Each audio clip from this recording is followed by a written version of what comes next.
chimrel ngam kan silo velai min hu anom tin por kan si tang chia kan si nak vial te hi Bawipa ni Hngalh ko ama rian su ama ni Hngalh ko kan tuar in nak vial te zo Hngalh ko kan si pa nak Bawipa ni Hngalh ko hoi Hlawn in kan jana zong Hngalh ko kan nung nang hiama kut sunga chiao si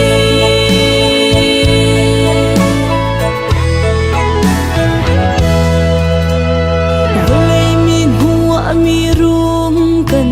silo kan pa chilunga mi thua chua kan si se boy kristal kan si nak ruang a ne so thang lam na kan ton mi Bawipa ni Hngalh ko ama rian su ama ni Hngalh ko kan tuar in nak vial te zong Hngalh ko kan si pa nak Bawipa ni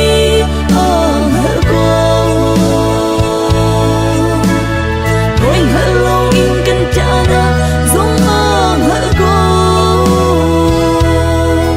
kan nung nang hiama kut sunga chiao si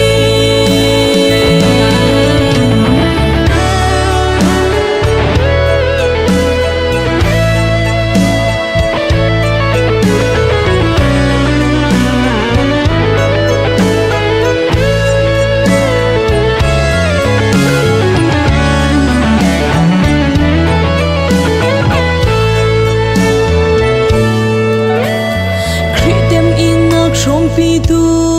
ding kan si valaya kan san parna a lo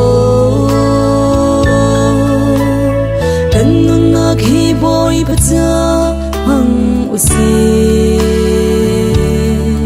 zuam nak in kan tuan mi vial te Bawipa ni Hngalh ko ama rian su ama ni Hngalh ko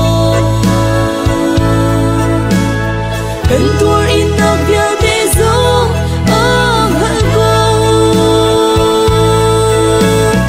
kan si pa nak Bawipa ni Hngalh ko